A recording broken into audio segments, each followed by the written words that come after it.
po ba? Hallelujah. Commitment yan. And kung gusto nating maging successful, kung gusto nating maging maganda yung ating buhay, magkaroon tayo ng hope, peace.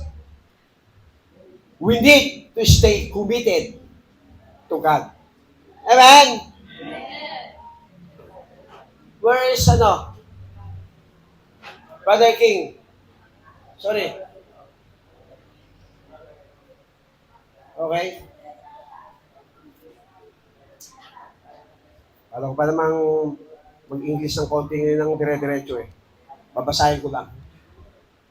So kung gusto daw natin maging success sa ating buhay, kung gusto natin lagi tayong punong-puno ng pag-asa, punong-puno ng kapayapaan, we need to stay committed to God no matter what our circumstances are. Amen? Kasi napakahalaga ng committed or meron tayong commitment. Tingnan niyo po pag commitment, pag inalis niyo yung letter C, anong may iwang words? Commit. Committed. Ano ba sa Tagalog ang committed? Nawawala, tama? Nawawala. Kaya tandaan natin, kapag si Christ ay nawala sa atin, kailangan hindi tayo magiging committed sa Diyos.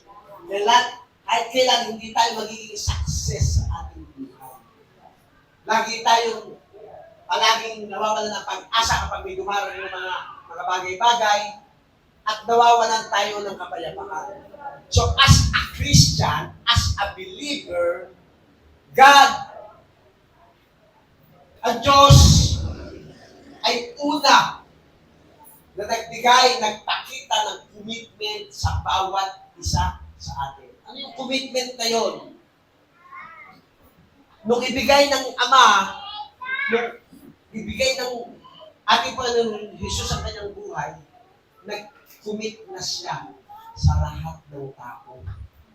Amen? At hindi madali yung commitment. Kasi yung commitment ng Lord, napakahirap sapagkat hinubad niya yung kanyang pagka-Diyos, siya'y totoong 100% na Diyos at totoong 100% na tao, nakakaramdam ng sakit, ng emosyon, lahat na. Dahil siya 100% tao. Napagamat kahit alam niyang napakahirap na sa kanyang gagawin o kanyang gagawin, pero dahil sa udyok ng pagmamahal, dahil sa udyok na ayaw niya na mapahamak ang mga tao, binigay niya yung kanyang buhay. At ang Kristo, ang Jesus na tinanggap natin, kung tinanggap natin at na-born again tayo, dapat meron tayong commitment sa Diyos. Amen? Amen po ba? Amen po ba? Napakahalaga na maintindihan natin ang mensahe ngayon sapagkat ito po ang bubuhay sa atin para tayo makapanatili sa iglesia, sa presensya ng Panginoon. Sino ba yung mga nawawala sa church? Ayoko na pong patagalin. Gusto ko pong sabihin na sa inyo. Sino ba yung mga nawawala sa church? Sila yung walang commitment. Amen? Sila yung walang commitment. They are involved in church, sa ministry, nag-i-involve sila, pero wala silang true commitment. At ang ating pag-uusapan ngayon ay true commitment. Sabihin ko sa katabi mo, true commitment.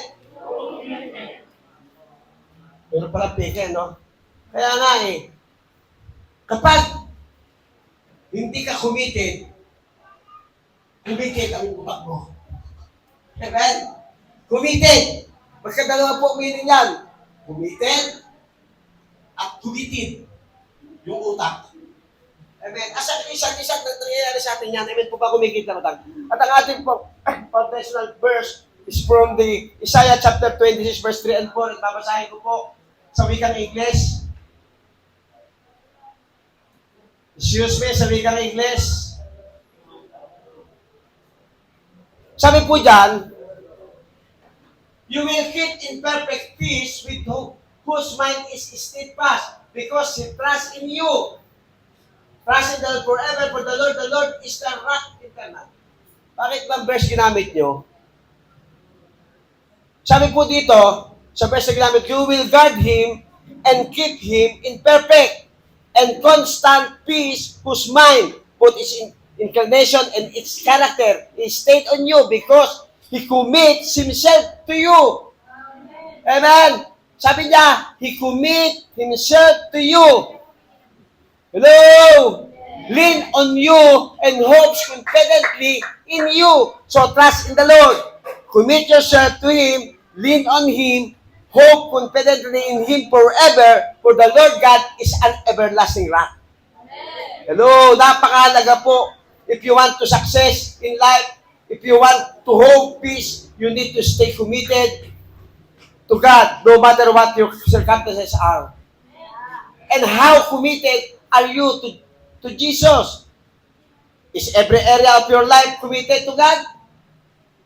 That's the question. Ulitin ko po yung tanong. How committed are you to Jesus? Tingin po kayo sa akin, mga kapatid.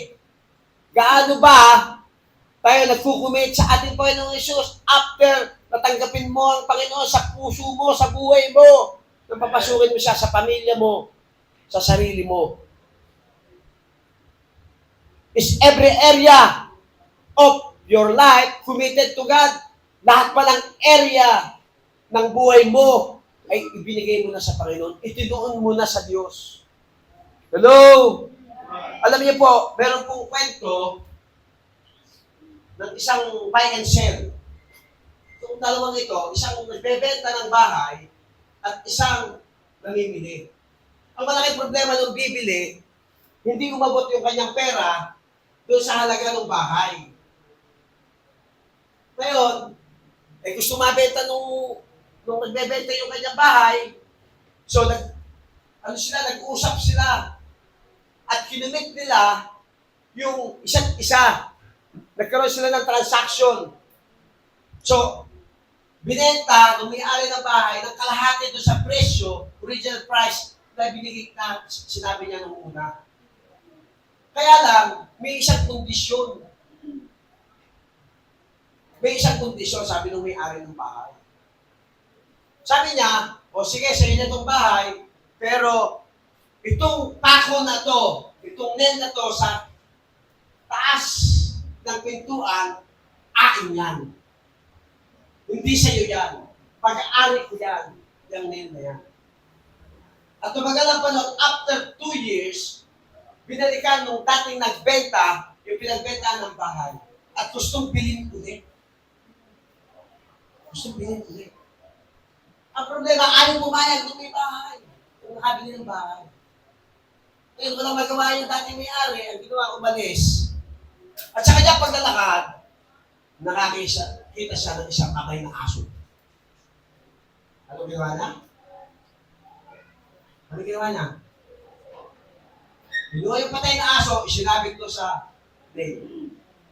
Gato kaya kahirap yung babahong aso doon sa nakabili ng bahay. Ano kaya yung kanilang naramdaman? Ano po ang ibig sabihin yan ng illustration na yan? Ano po ang ibig sabihin yan? Tayo kasi minsan, sa ating paglilingkod, meron tayong bagay na itinitira sa atin.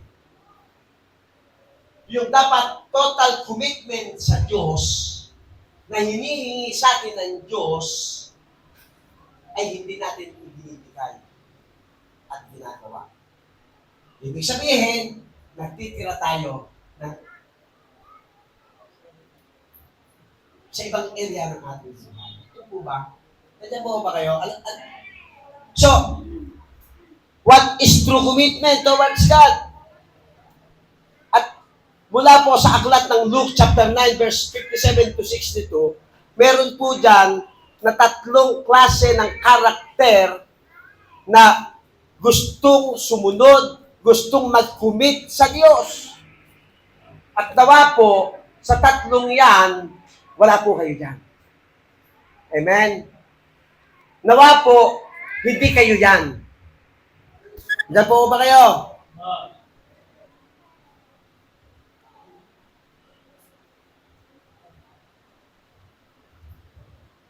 At yung bigat, yung pagsunod kay Kristo. Dapat maintindihan natin, yung commitment ay mayroong bigat. Amen. Yes. Na naka-agapay o nakasakop doon sa commitment. Amen po ba? Yes. Yung unang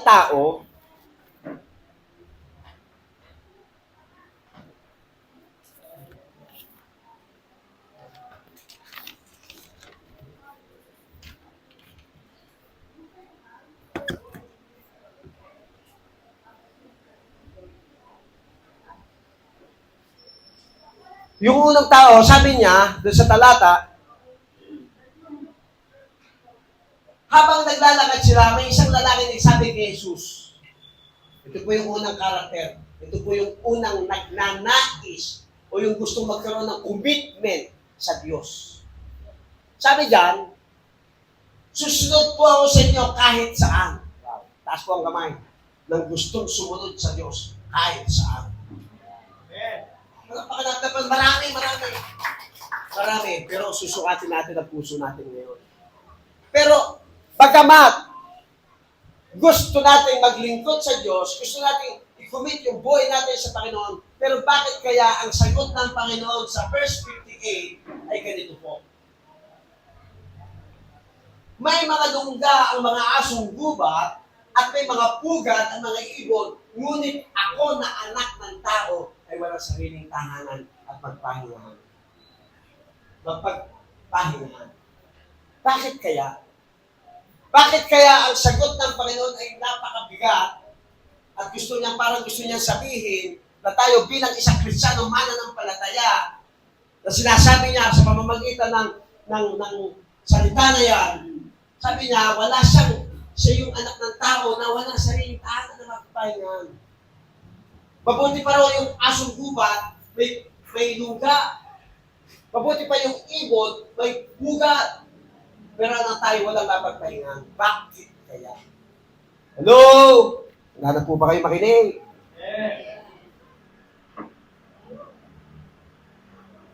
Why? Because this man, bagamat ang kanyang pagnanasa, ang kanyang pagnanais, yung kanyang gustong sumunod sa Panginoon, ganun katindi. Pero bakit kaya ganun ang sagot ng Panginoon? Number one, ito yung ating number one dapat pag-isipan. Hello? Number one, true commitment is more than involvement. Amen? Maaaring nakikita nyo, maraming taong tumatayo dito, maraming nagbabago study, pero nai-involve lang sila sa ministry, but they cannot commit their life. Amen? Gusto lang nila ma-involve. Why? Itong taong ito, nakita niya yung popularity at yung mga miracle na ginawa ng Diyos. Kaya amazed siya. Lord, susunod talaga ako sa iyo, Lord. Paano ako sa kanya pumunta? But, nakita niya yung ginawa ng Panginoon. Pero hindi niya nakita na we need to commit yung sarili niya sa Diyos. At hindi niya nakita yung bigat ng kanyang ninanais na mag-commit sa Diyos. Hello! Diyan po ba kayo? Kanina, nakatatlong mamaya maintindihan nyo. Isa pa lang ha. Maunuhan yung lubos yan mamaya. Hello! So, the man was sincere. He wanted to follow Jesus. He wanted to be part of what Jesus was doing. He wanted to make a difference. The man Jesus was based on the all popularity and miracles that Jesus was performing. He did not think about the cost a person has to pay for being a disciple and blindly committed to be Jesus' follower. Hindi niya nakikita yung bigat ng responsibilidad kapag nag-commit tayo sa Diyos. Ulitin ko po, tayo tinawag para mag-involve. Tayo tinawag para mag-commit sa Diyos. Amen? Amen po ba? Nandiyan po ba kayo? Ulitin ko po ulit, baka makalimutan nyo. Paalala ko po sa inyo. Kaya maraming nawawala sa church. They cannot commit themselves to the Lord. They are involved. The church, the ministry, because naranasan din naman nila ang kapangyarihan ng Diyos. But they cannot commit. No? Tignan mo ba kayo? So, true commitment as a cost of pay, many of us commit to do things. Commit for ministry, but we do not wait the cost. Sabi ko nga kanina, inuulit ko lang. Amen? Hello? So, kailangan natin, pag nag-commit tayo, kailangan natin makita yung bigat. Pero tayo, kailangan natin talaga ng commitment sa Diyos. Amen? Dahil yan ay inutos, nag-instruct ang Diyos sa atin na we need to commit. Amen? Amen. As a Christian, as a believer, we need to commit. Kaya nga minsan, pagka taga-upo ka lang dyan, naiinit ka lang eh. Maboboring ka lang. Kasi hindi mo ini-involve, hindi mo kinukumit ang sarili mo. Hello? Kaya minsan, kahit leaders, nawawala. Amen? Kasi, hindi sila nag-commit sa Diyos. Kundi nag-involve lamang sila sa ministry. Iba po yun, napakalaking difference po yun. Amen? Amen. Pero kung committed ka kay Lord, wow, grabe. Ano man ang kayong maranasan, ano man ang mangyari sa iyong buhay, hindi ka hihinto, magpapatuloy ka sa paglilingkod mo sa Panginoon. True commitment is this. Nakita nyo nung tumanggap kayo kay Jesus Christ? Anong kinakanta habang nilulubog kayo? I have decided to follow Jesus. I have decided to follow Jesus. I have decided to follow Jesus. No turning back. No turning back. And that is commitment. Yes, amen. Kaya nga yung mga nawawala, wala silang commitment. Nag-turn back sila eh. Amen? Bumalik sila sa dati. Pero hindi ko naman sinasabing mananatili sila. Malay natin. Baka bumalik sila. Amen? Pero huwag muna ngayon. Bakit? Masigit pa tayo dito pag natapos na yung church. Amen? Dahil malawag na tayo doon. Amen po ba? Amen. May init dito, doon malamig. Pero hindi na naisip na mas matinit sa impyerno. Amen? Sabi ko, umakit na ako sa hagdanan. Grabe ang init. Hindi kailangan ko himatayin. Amen? O di pa, hindi na ako mainitan dito sa lupa. Huwag lang sa impyerno. Amen po ba? Nandiyan po ba kayo? So malinaw po para hindi na po ako magtagal. Sabi niya, I have decided to follow Christ no matter what come against me. Who oppose me, I will be committed to Jesus as long as I live. Wow. Sabi mo sa atin mo, wow. Kahit na mayroong nag-uupos sa iyo, kahit na mayroong grabe yung mga pinagdadaanan mo. Amen. Hello. Committed pa rin tayo habang tayo nabubuhay. As long as we live. Amen. We need to commit ourselves to the Lord. Amen! Amen po ba?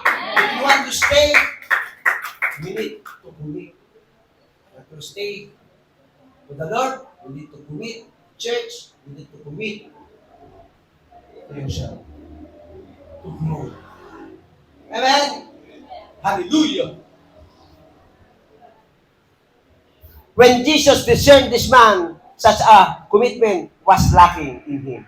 Sabi po ng Luke 9:58, nakita nyo? Nakita nyo? May dunggang asong gubat? May ibon? Nakita eh. Gusto lang niyang sumunod dahil sa popularity ng Panginoon. Gusto lang niyang ma-involve. Nandiyan po ba kayo? Pero ayaw niya mag-commit. Kaya sabi niya, wala siyang mapagpahingahan. Nandiyan po ba kayo? Nandiyan po ba kayo? Naunawaan niyo na po. This man did not want to commit himself to Jesus when the going got tough. And ito po yung nakakalungkot na katotohanan. The sad reality is that most people settle for being involved without ever even making a commitment. Involved means that you can do what you want, amen, as you want, and when you feel like doing it, that is involvement. If you want, gagawin mo. Kung sa pakiramdam mo gusto mong gawin, you will do. Amen? Pero pag ayaw mo, bahala kayo dyan. Amen? Diyan po ba kayo? That is involvement. Pero kung nag-commit ka, sabi mo, magluluto ka ng tanghalian para sa nagtatrabaho, punta ka. Walang ibang dahilan. May nandyan po ba kayo? Nag-commit ka sa Panginoon na ikay maglilingkod. May feelings mo lang Panginoon ngayon. Ano? Kaya hindi tayo bumabatay sa nararamdaman eh. Bumabatay tayo sa salita ng Diyos. That commitment is strengthened by God. Strengthened by God. Amen po ba?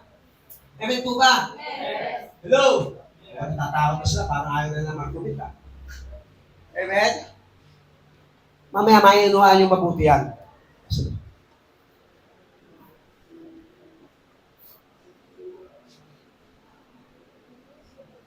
Commitment means that you are at the call of Jesus 24 hours a day, 7 days a week, and 365 days a year. Pag tinawag tayo ng Panginoon, kung ikaw ay may commitment, anuman ang ginagawa mo, bibitawan mo. Amen? Nandiyan po ba kayo? Ganun talaga. Hello? Binitawan nga ni Lord yung kanyang pagka-Diyos. Ikaw naman, baka naman kung ano-ano lang ginagawa mo, hindi mo mabitawan para kay Lord. Amen? Kasi true commitment needs to priority God. Amen? Pangalawang puntos po yun. Pero gusto ko muna magkwento sa inyo ng isang istorya about the chicken and the pig. Siya nakarinig ng kwento na ito. Nag-uusap na dalawang hayop. Yung manok at saka yung baboy. At habang naglalakad sila, paano yung story po ito para hindi kayo natatawa eh. Hindi nyo ba iniisip, ano kaya itong kwento na ito? Bakit baboy at saka manok? Nakita nila, pagdaan nila, mayroon silang signboard o yung advertising signboard na nakalagay doon sa advertising signboard na sabi na, donate for a breakfast to benefit the poor. Nabasa nila. Itong si Manok, sabi niya, sige baboy, ako'y magdudonate ng itlog. Amen. Pero naman baboy, kailangan niya, donate siya ng karne. Ham siya. Itlog at ham. Ngayon, ano po yung kaugnayan sa ating pinag-uusapan? Kasi ang pinag-uusapan ng involvement ng commitment. Sa tingin niyo, sino dito yung manok? Taas ang kamay. Mami, walang manok dito. O, tingin ko, sino dito yung baboy? Mami, wala din po dito. Ano ba ito? May kausap ako dito. Kasi, hindi tayo makataas ng kamay siguro, no? Dahil hindi natin kaya maging baboy. Kasi buhay niya ang uunin para yung breakfast. Magdudulate sila para sa benepisyo ng mga nahihirap. Itong si Chicken, alam natin, involved sila. Involved siya. Kasi nagbigay siya ng itlog eh. Hindi siya ng Kristiyano gano'n. Bigay mo, pero hindi siya gano'n. Ito bakit gano'n? Asulit ang kamay na sino man.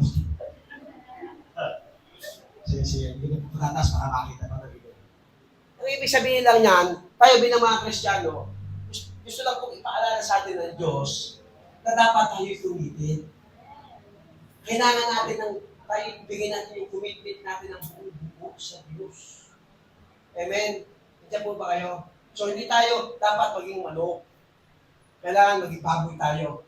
Amen po ba? So, bakit tayo kailangan maging baboy? Pangalawang punto. Ano po ba yung pangalawang punto? Ay, yung second man. Ano naman nasabi dyan sa Luke 59 to 60? Sabi niya, sinabi niya siya, sumunod ka sa akin. Ito naman, kanina, gustong sumunod niya. Pero sabi naman ng Panginoon, sumunod ka sa akin. In-start na ng Lord, sumunod kayo sa akin, sumunod ka sa akin. Pero sumunod siya sa Panginoon. Sabi naman nung pangalawang karakter, Panginoon, punin niya ako para makailbing ko ang aking ama.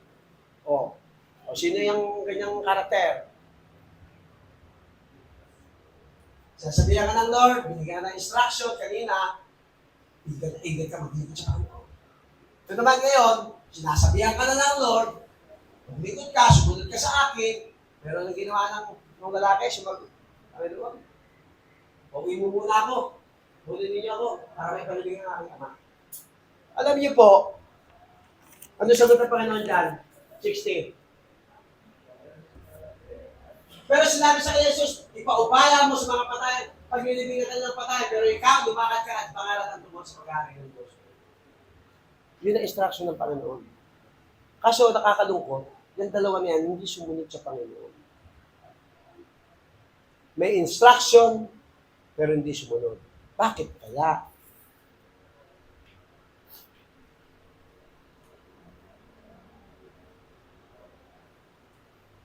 Because, listen, this man was not asking to attend his father's funeral.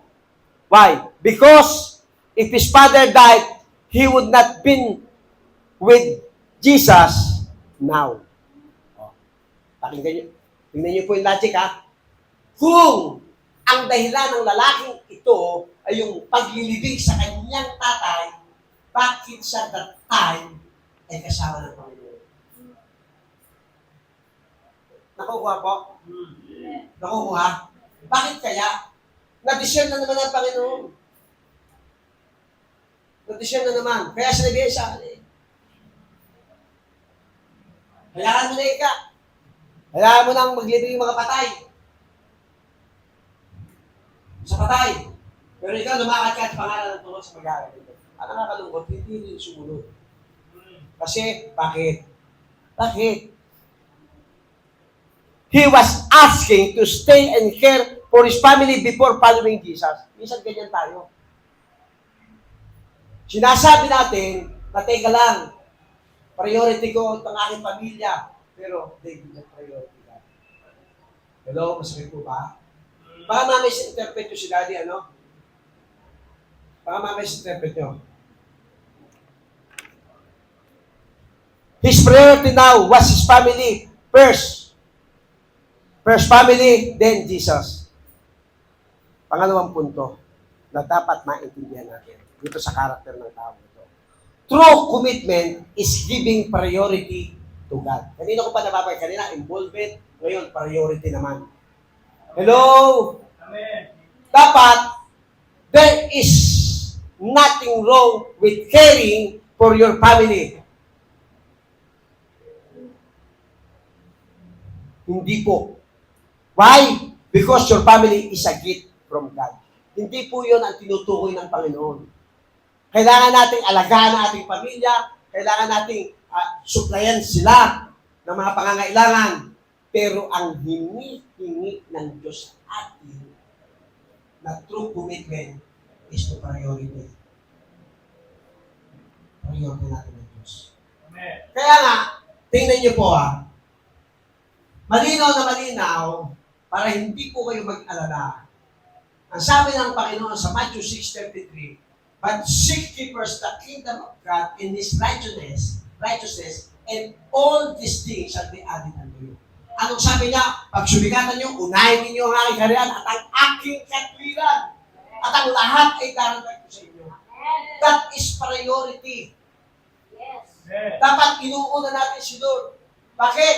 Pag inuna natin si Lord kasi, kung lahat ng pangangailangan natin, ibibigay niya. Idaragdag niya. Amen? Alam ng Diyos yung pangangailangan natin, pero alam din ng Diyos kung paano ka lalakas, paano ka mananatili sa Kanya kung ikaw ay mag-commit ng 101% sa Diyos. Kung ipaprioritize mo siya. Ayun po ba? Nagkakaunawaan po ba tayo? Nasasaktan na po ba kayo? Malinaw po yan. Our family, dapat inaalagaan natin. At sinasabi po yan ng banal na kasulatan. But the issue is the priority. Jesus wants us to make His first in our lives and no other place will do. Amen. Sa tingin nyo, kung hindi namin inuuna si Lord, hindi namin priority, sa tingin nyo, tatagal kami ng 35 years na magsama ni Mami? Sa tingin nyo, kung hindi namin pinapriority ang Diyos sa mga sugat, na katulad tinanggap ng Panginoon sa mga sakit, na ipinakikita sa amin ng Panginoon sa mga tao na nawawala, sa mga tao na mapapahamak, sa mga tao na hindi sakit eh. Amen? Masakit po yun. Baka akala nyo yung mga nawawala dito, hindi kami nasasaktan. Hello? Grabe ang sakit niyan sa amin, sa part namin. Pero isa lang ang aming pinagtutuunan. Dapat nakatuon kami, nakatingin kami tupon sa Diyos. Ang priority namin ay maglingkod, hindi paglingkuran. Amen? Katulad ng ating Panginoon Jesus, kusa niya ibinigay ang kanyang buhay. At kami kusa namin ibinigay ang aming buhay. Hindi po kami pumili na maging pastor po kami sa inyo. Ang Diyos ang pumili para kami ilagay dito. At ang Diyos din ang pumili sa inyo para kayo nandito dito. Kami po ba? Kaya masakit po sa amin kung makita namin na kayo ay nawawala. Kayo'y nanghihina, nasasaktan po kami. Pero, ganun talaga ang buhay. So we need to commit. True commitment is giving priority to God. Kasi at that time, kailangan ng mga manggagawa eh. Maraming aanihin. So kailangan ng Panginoon ng mga magkukumit. At ako naniniwala, this season, itong mga kabataan, gagamitin ng Panginoon dahil marami pa na mga kaluluwa na hindi pa nakakarinig ng salita ng Diyos. Hindi pa nila naririnig yung kabutihan ng Diyos, yung kadakilaan ng Diyos, at sino yung gagamitin doon. Sabihin mo, saktan mo, ikaw. Sino magpapahayag na mabuti ang Diyos? Mga tagalabas ba? Eh, hindi naman sila yung nakaranas. Sino magsasabi na ang Diyos kayang bumago ng tao? Sabihin mo din sa iyo, ikaw. Amen. Kailangan mong mag-shine. Kailangan mong magliwanag. Amen. Kailangan mong i-commit yung sarili mo. Pero kailangan mong i-priority muna ang Lord para tayo ay makagawa, makalakad doon sa tasking na ipinagagawa sa atin ng Panginoon. Amen po ba? Amen. No! Amen. Sabi po naman, 16:24, 16 na. Pagkatapos, sinabi ni Jesus sa mga disciples, mga tagasunod na, ang sino mang gusto sunod sa akin ay hindi dapat inuuna ang sarili. Ano daw? Hindi inuuna ang sarili. At dapat handa niyang humarap kahit kamatayan. Wow! Pinabahan ang lahat. Dapat haharapin ang kamatayan. Dapat alang-alang sa Panginoon niya sa akin. Sabi niya sa English, let him deny himself and take up his cross and follow me.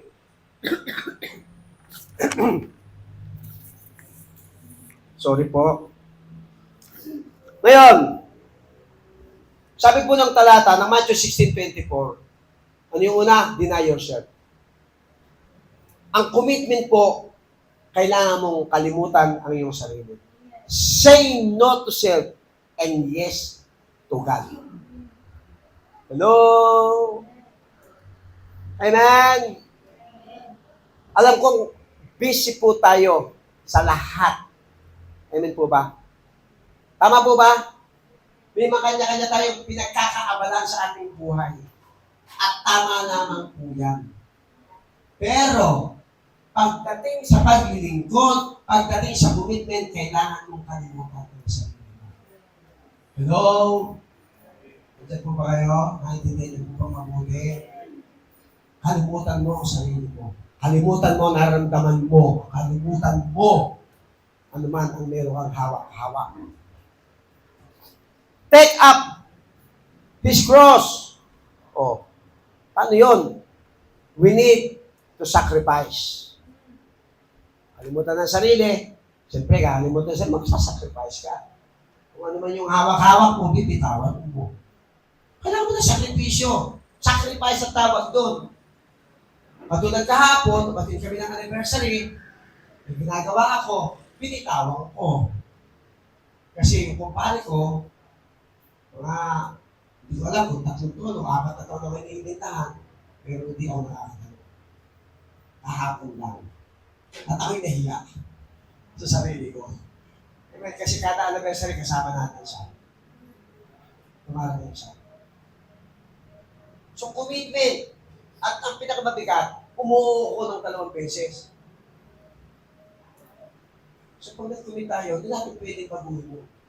Gumawa ng walang kaaway. Kasi, once sinagwa mo na ito, 60 years old yung pinsan ko. Christian yung pinsan ko. Inimbitahan ako sa kanyang birthday. Sabi ko na lang, ako'y may nako ng tinawaan. That's commitment. Ito po ba kayo? So, kailangan nating mamili.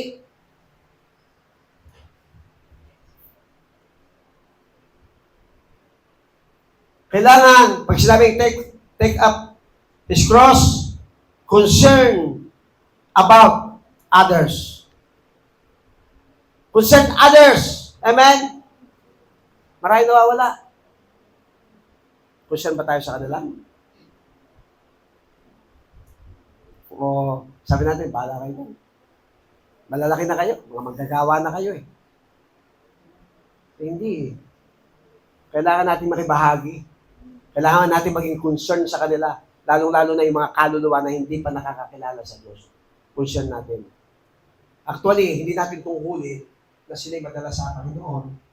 Ang tungkulin natin ay mabahagi na sila ng kaputihan ng Diyos. Kasi, yung makapunta sila dito, banal na espiritu ang kumikilos doon.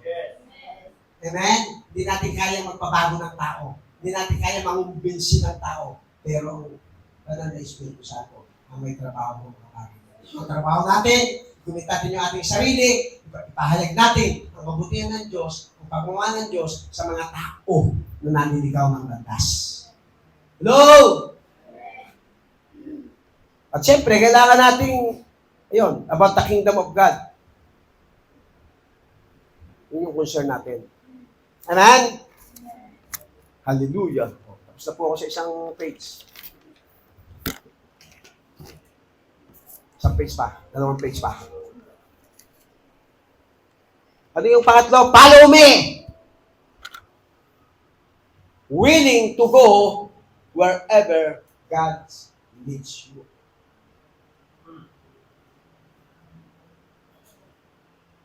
No? Kanina, deny yourself. Take up His cross, and follow me.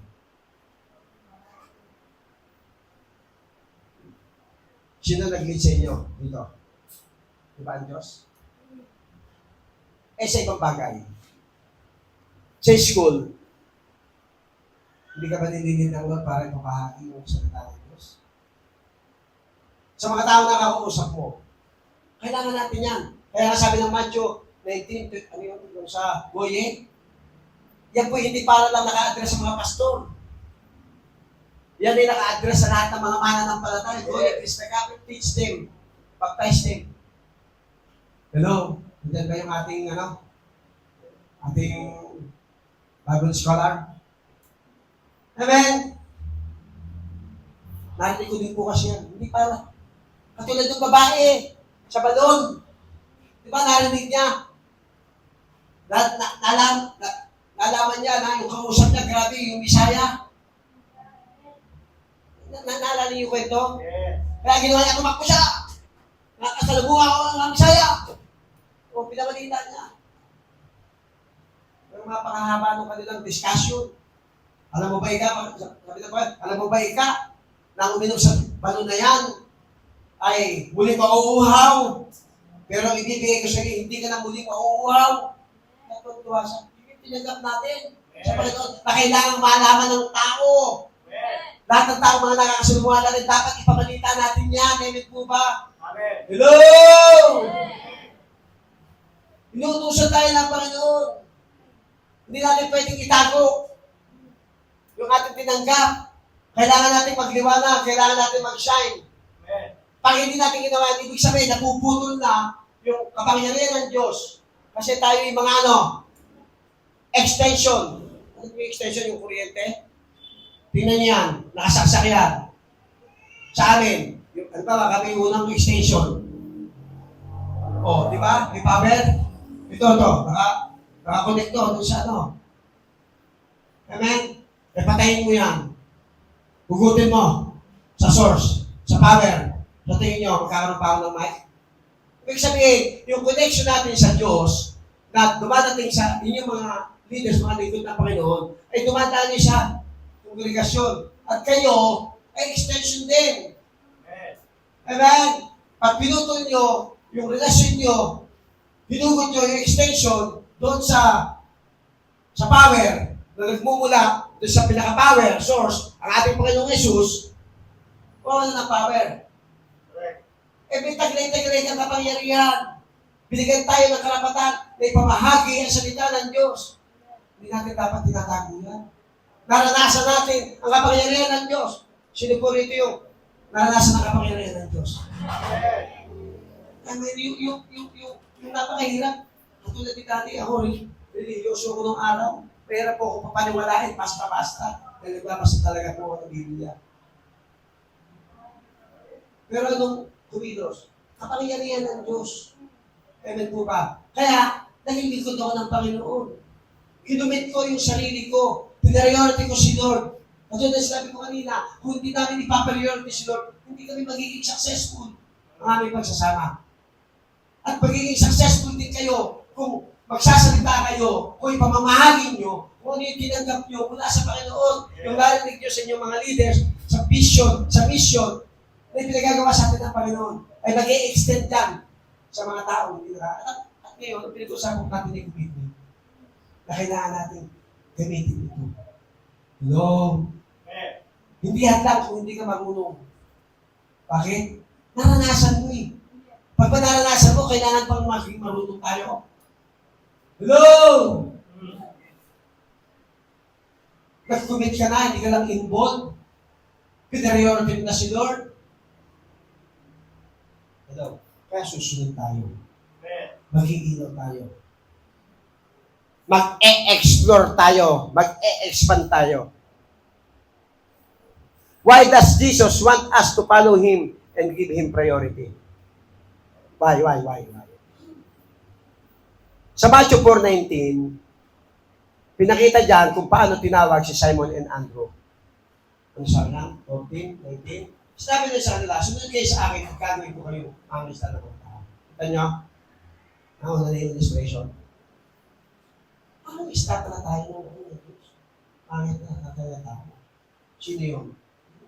Babahagi na natin ang salita ng Diyos. Hello? Tignan po ba kayo? Kung si daddy at si mami kaya yung mga pastor natin dito, ang aasahan lang natin para magpahag ng salita ng Diyos. Kung kami lang ang magkukulit talaga at hindi magkukulit ng podcast. Kaya namin puntahan na lahat ng tao yan. Yung mga kapitbahay nyo, pupuntahan namin. Siguro, Ilang araw kaya kami matapos na ang buong isang linggo, isang buwan. Di pa namin naiikot ang mga bahay ng ilang ba tayo dito. Puntahan namin, di taga Tracy, di taga ano. Siguro maagang mamamatay kami ni mami niya. Kaya kailangan kayo. Gagamitin kayo ng Diyos. Hindi kayo tinawag ng Diyos para maging taga-upo. Hello! Kailangan kayo ng iglesia. Amen? Sabi mga sa mo, kailangan ka. So, ano po sabi ng Luke 9:61-62? Tingin. Yung isa rin nagsabi kay Jesus. Ito yung pangatlo. Susunod po ako sa iyo, Panginoon, pero hayaan niyo muna po akong magpaalam sa pamilya ko. Grabe, ano? Diyan pala sa talata, makikita niyo na hindi yung priority ng Diyos. Yung priority nga yung kanyang pamilya. Kailangan daw magpaalam. So, tandaan po natin, pangatlong punto, tulingan natin. Sige, ayan niyo muna, verse 62. Sinabi niya sa kanya, ang sino man nag-aaral na palaging lumilingon ay hindi ka pakipakinabang kapag lingon sa ilalim ng pag-aaral ng Diyos. Nakita niyo yung karakter na yan? Sige, nagtingin sa likod, yung nag-aararo. Hindi doon ano eh. Hindi doon ano, pakipakinabang. So, tingin ng tingin. Focus siya saan? Sa ibang bagay. So, true commitment, keeping your focus on God. Kailangan natin, nasa Diyos lang dapat tayo nakapokus, hindi sa mga bagay na yan. Amen? Kailangan ang focus lang natin is si Lord. Luke 9:61. Itong taong ito, this man focus on what we lose by following Jesus. At tinitingnan, ano ba yung mawawala sa akin? Ito po, naranasan namin ni Mami. Gusto ko pong ipakita sa inyo kung ano po talaga yung salitang commitment. Ang lakas-lakas ng tindahan pag Sunday. Sunday lang mabenta. Kaya mga tao, sumweldo ng Sabado ng gabi para mag-inuman, lahat. Bumili ng merienda, lahat. Mag-soft drinks. Ang lakas-lakas pag Sunday. Pero tayo, meron tayong commitment sa Diyos.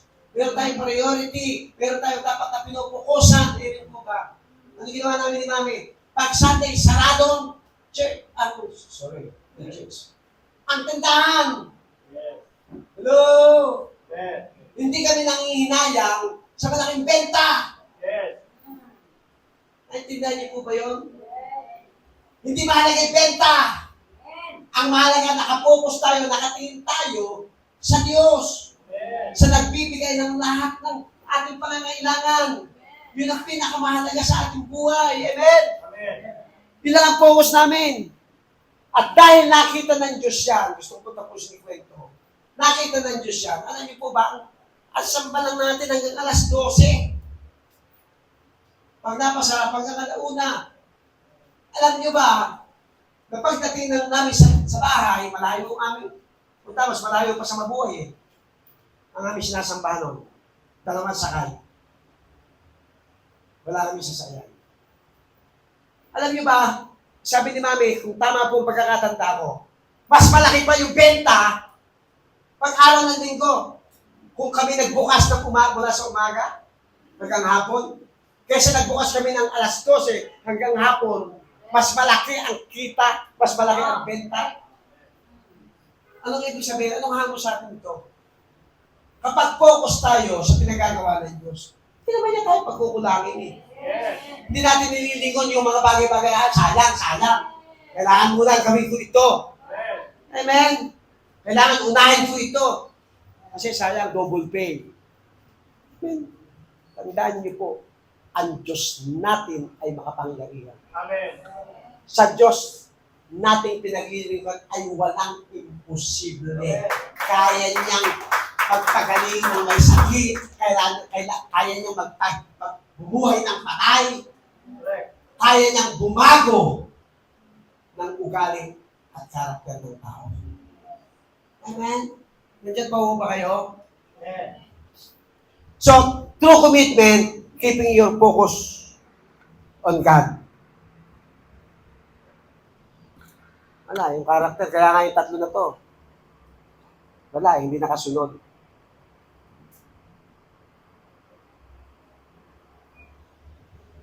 We need to choose Jesus first and choose only Jesus. Naalala niyo si bata kasi ito eh. Kilala niyo ba si Tenor? Sikat na sikat na tenor singer? Sino yun? Oh! Oh! Tenor yan eh. Si Luciano Pavarotti. Sikat na sikat ko yan sa buong mundo. Pinakamahusay na mga awit. Pero itong taong ito, dumaan sa dilema. Nung bata pa siya, pinag-aral siyang ng voice lesson ng kanyang tatay. At the same time, nag-aral siya. At dalawa, yung dilema na kanyang naranasan, eh hindi niya alam kung anong gagawin niya. Kung siya may mag-isisigir, o siya magtuturo o magiging teacher. Eh, problemado siya. At dahil problemado siya, hindi niya maintindihan kung anong kanyang gagawin. Ang ginawa niya, pumunta siya sa tatay niya. Dapat, pagkagano kayo nag-aaral lang, pupunta kayo sa mga tatay niyo. Sa pananampalataya, sa mga nanay niyo. Pag nalilito kayo. Ano nangyari? Sabi ng tatay, anak, kapag pinili mo yung dalawang yan, you are fair. Hindi ka magtatagumpay. Kailangan, pumili ka ng mag-isa. Ano pinili ni Pavarotti? Hindi niya pinili magturo. Pinili niya maging siya. So, we need to choose God. Amen. Kailangan natin piliin si Jesus una. Only Jesus lang. True commitment is giving priority to God. True commitment is giving priority to God. Amen. We need to prioritize God in our lives. In every sulok.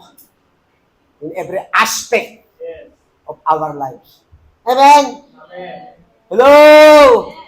Mula sa kaibuturan ng aming puso, ng ating isip, dapat number one si Jesus. Amen. Amen. Sa ating buhay. That is true commitment. True commitment is having our focus on God. Lapit na po matapos. Ngayon, kanina narinig natin yung tatlo. Ano yung una?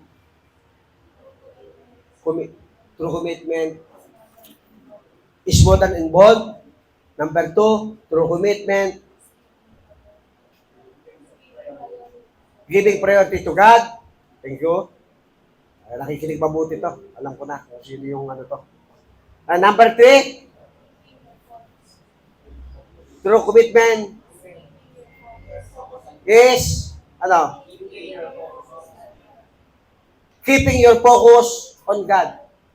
Ngayon naman, ito yung 3 tips. How to be committed to God. May 3,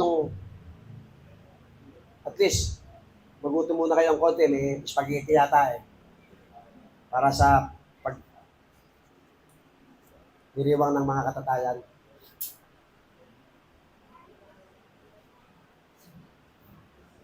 Sorry po. Ano yung 3 na yan? 3 tips na yan to be committed to God. Number 1, be committed to yourself.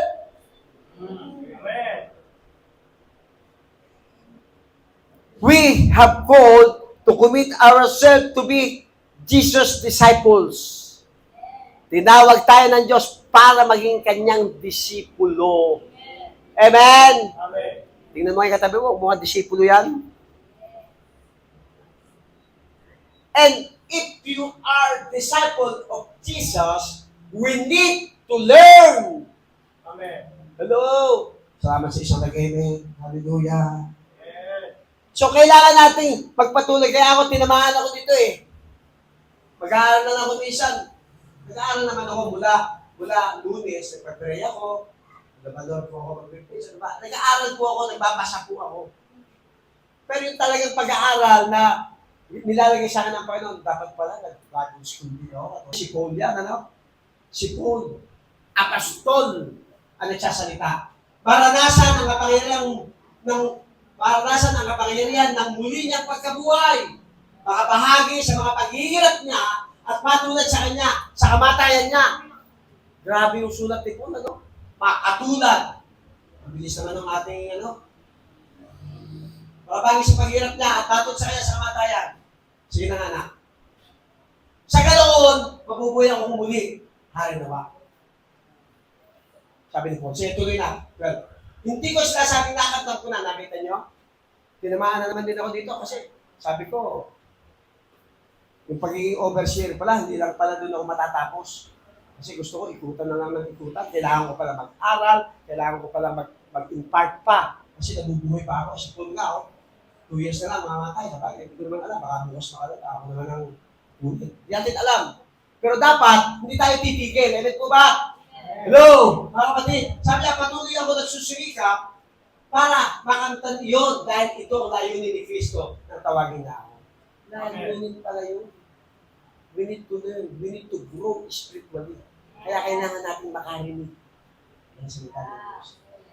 Hindi ko para mas malapit na kagad. Diretsahan na tayo. Ayaw na nang paligoy-ligoy pa. Kapag may mga gawain, lalo't manggagawa ng Diyos, umatin.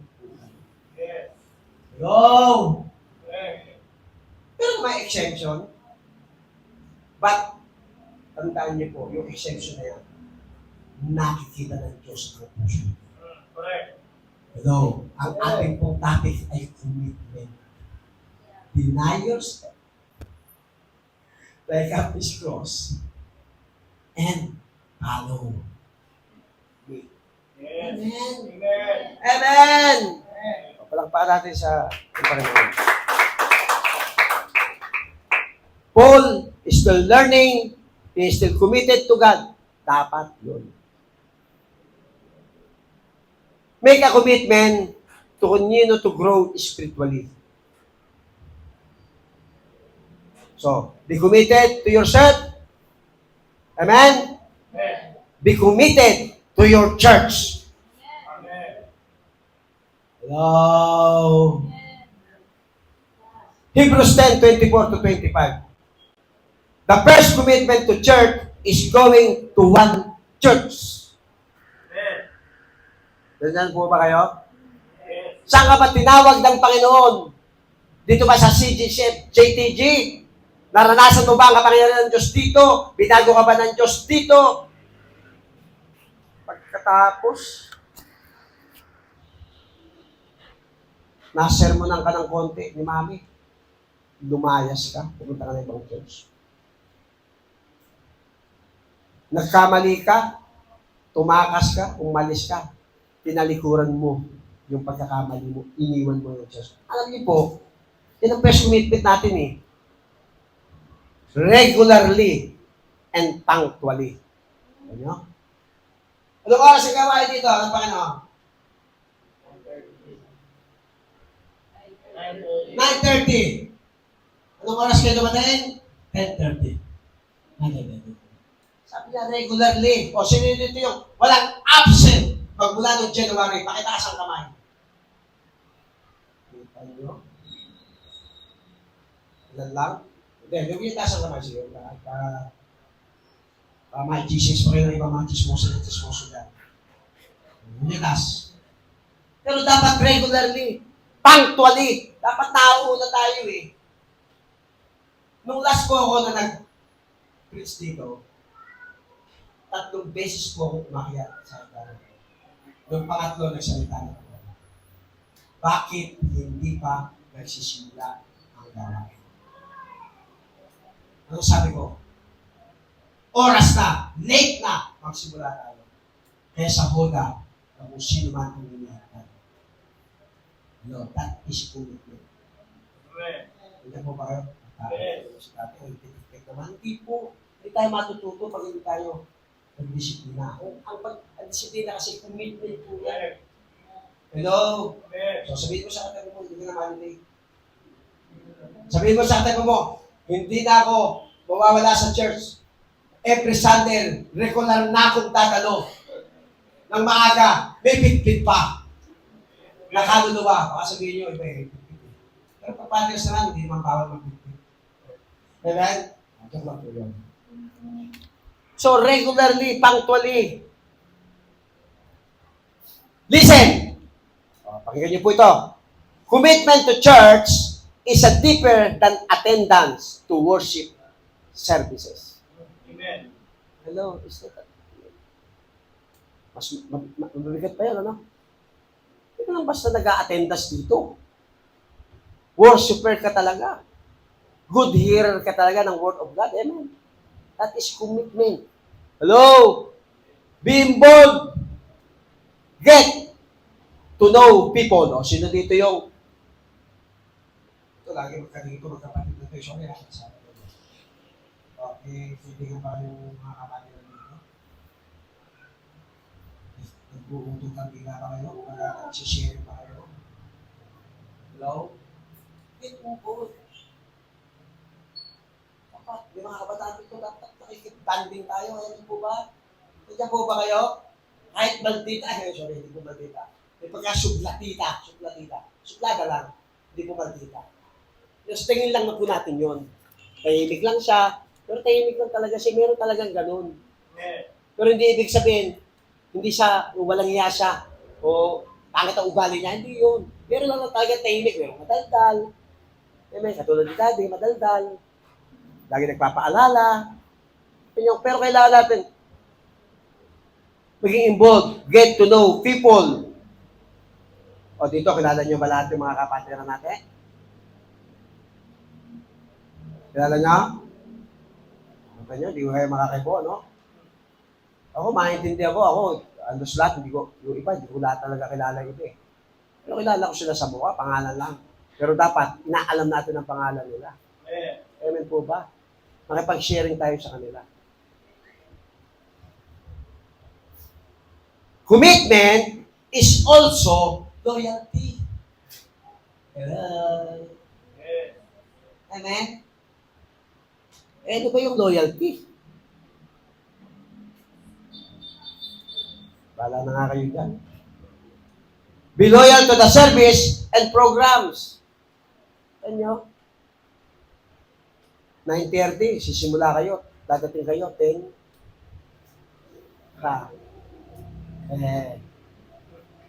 Dapat sana 9:30, 9 pa lang nandito kayo para na-involve kayo. Kung may mga maagang pumasok dito, nakipag-sharing pa kayo. Baka nangihina yun, nakapagpalakas pa kayo. Nandiyan po ba kayo? Naintindihan po ba natin? Programs. Hindi maituloy-tuloy programs kasi late yung isang instrumentalist. Hello?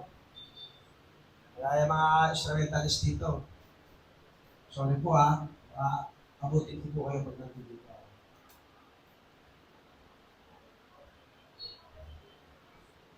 Hindi tayo committed na punta ha. Committed tayo sa Diyos. Amen. May mga programs. Pero may mga instances na nababago yung program. Pero dapat, nasusunod yung program. Loyal tayo dapat yan. Amen? Amen. And last, be committed to your call. Roma 12:6. Sabi po dyan, iba't iba ang kaya ibinigay sa atin ng Diyos ayon sa kanyang biyaya. Tama? May mga awit, may mga lulugtog, may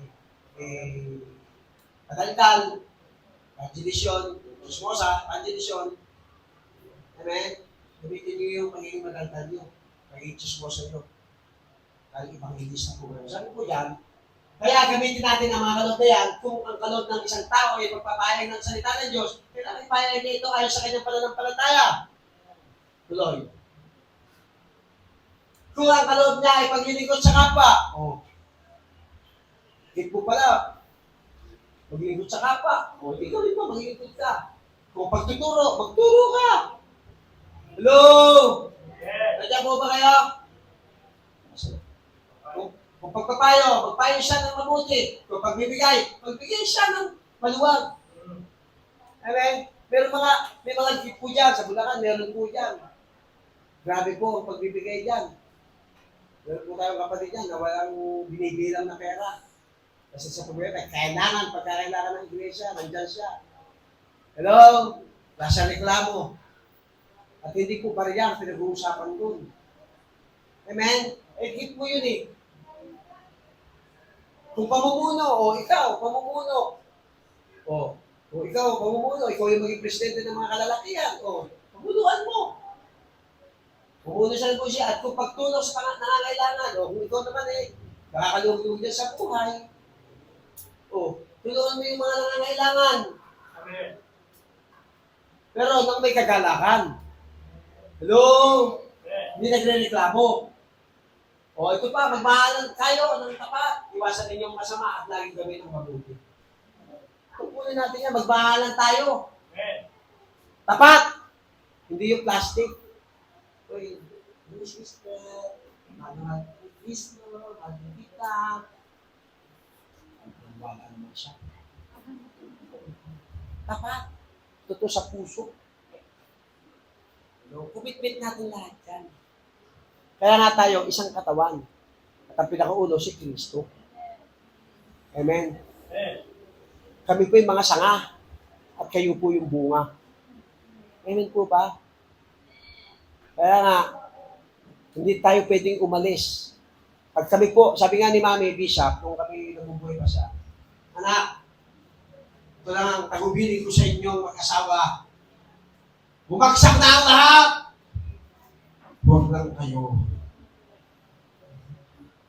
Kaya gulat-gulat na, lupay-pay na si Daddy, hindi pa rin mahalata ng tao na nangihina. Kasi bawal bumagsak. Manghina pwede. Ito po kayo. Bakit? Kasi mayroong hindi mo mas mahal. Amen. Yung tatlong bagay. Amen? Ano yun? Pero commitment. It's more than involvement. Number 2, through commitment, keeping priority to God. And last, focus to God. Tatlong tips. Be committed to yourself. We need to learn more. We need to grow spiritually. Amen? And pangalawa, committed to your church. Huwag na kayong lalayas. Huwag na kayong magtampo. Hello? Di ba? Amen? Tampurot. Kung kami kaya magtampo, kung tayo dito lahat, walang pastor kahit isa, nagtampo eh. Ano nga yun? Hello? Ano yung pangatlo? Be committed to your call. Ano bang panawagan mo? Ano bang calling mo? Ang calling natin. Kumita natin kilod niya. Maganda boses mo. Tinawag ka para sa pag-aral. Kumanta ka! Huwag naman yung boses pala ka ha. Wala kang dito. Sa iba ka. Amen? Kung taga-sundo ka, aba, gawin mo. Kasi si Daddy nagsimula sa taga-sundo. Kagabit-bit ng bag. Nag-ayos ng upuan. Ano? Ng pasto. Nagtsaga ako makipag-sharing hanggang alas 4 ng madaling araw para makuha ko yung kanyang isa rin niya sa akin yung kanyang mga naging experience sa nagpinigod ng tao pala. Dito, mga takot na takot. Nabapit sa akin yung mga tao dito. Kasi takot na takot eh. Ano yung takot na takot? Kasi narinig nila minsan, pinakausap mo. Pero ako bakit maganda na yung tsura mo? Para pasang mo ang daigdig. Tapos tatanungin, sasabihin, tawa? Tawa ko pasang mo daigdig. Ay, natatakot. Sa halip na magsabi, sa halip na matulungan, magpatulong, ano ginagawa? Lumalayo. Gagawin niya lahat. Akala nila, chismoso ako, hindi po ako chismoso. Pag nagsalita ako, nagtutulong ako. Pero tandaan nyo, pag nag-ring, pagkakailangan, inihin mo. kapag hindi kailangan ng iba. Nandiyan po ba kayo? Amen? Amen. Hindi po committed commitment po. Ngayon, conclusion. Will you make a commitment today? If you have not committed yourself to the Lord, then you need to begin now. Hello? Tayo pong lahat ay tumayo. And I just call Mami Apostol Leta Mariano